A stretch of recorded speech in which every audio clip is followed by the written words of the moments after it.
Assalamualaikum warahmatullahi wabarakatuh. Izin memperkenalkan diri, nama saya Tiara Putri Amrina dengan NPM 22411034 dari kelas manajemen 22A.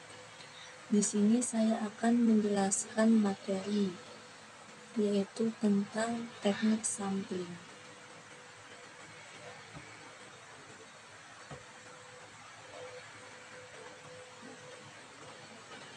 Sebelumnya, saya akan menjelaskan apa itu populasi.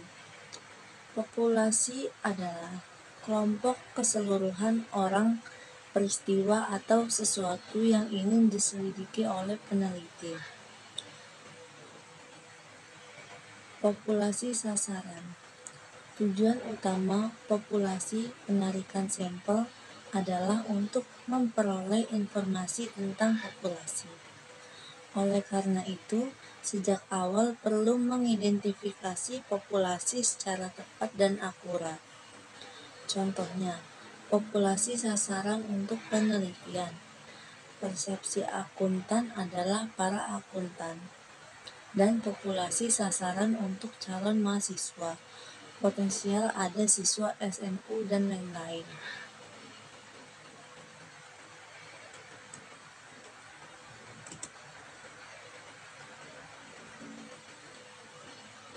Kemudian ada sampel. Sampel merupakan beberapa anggota atau suatu bagian atau subset dari populasi.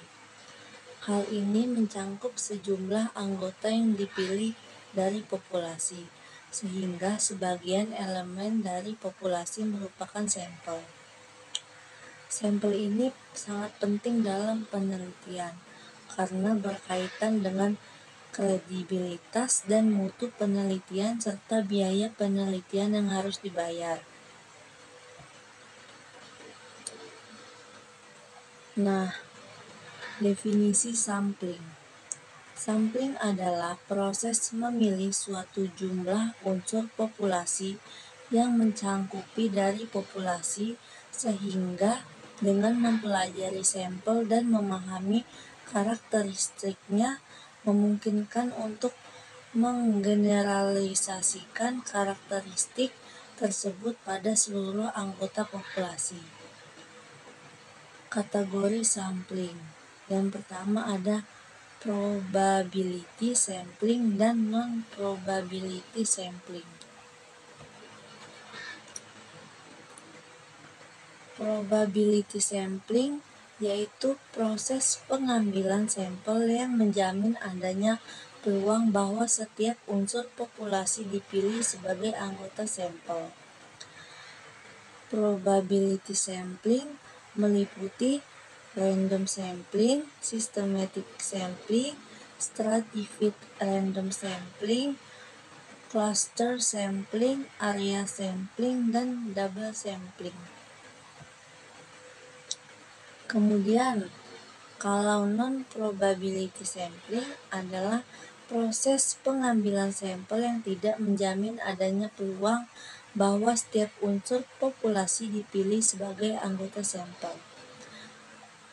Non-probability sampling ini meliputi convenience sampling, judgment sampling, quota sampling, dan snowball sampling. Selanjutnya, ukuran sampel. Syarat sampel yang baik adalah yang pertama, dilihat dari tingkat ketepatan atau precision. Maksudnya seberapa dekat estimasi peneliti berdasarkan sampel yang terpilih terhadap karakteristik yang sebenarnya dari populasi. Yang kedua, tingkat kepercayaan atau confidence. Dilihat seberapa derajat kepercayaan atau ketelitian pengambilan sebuah sampel.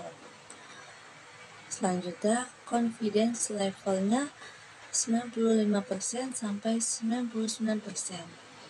Semakin tinggi confidence level, semakin dapat dipercaya data tersebut. Selanjutnya, ukuran sampel. Ukuran sampel dapat pula ditentukan dengan menggunakan rumus Lovin. N sama dengan 1 plus NE kuadrat. Keterangannya, N itu merupakan ukuran sampel, N besar ukuran populasinya, dan E persen kelonggaran ketidaktelitian karena kesalahan pengambilan sampel yang masih dapat ditolerir atau diinginkan, misalnya 2%. Contohnya, N sama dengan 36.754 per 1 plus 36.754 5% kuadrat. N-nya sama dengan 395 responden. PS. Stratified Random Sampling. Populasi dibagi ke dalam kelompok tertentu, kemudian subjek diambil dalam proporsi jumlah yang sebenarnya dan perbandingannya proportionate berdasarkan kriteria selain jumlah populasi sebenarnya.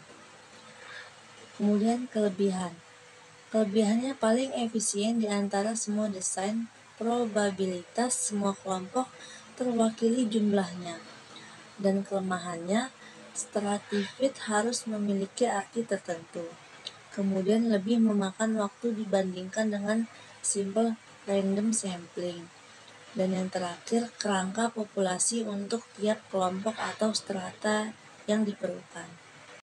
Demikian presentasi dari saya, maaf bila ada salah kata. Saya akhiri, wassalamualaikum warahmatullahi wabarakatuh.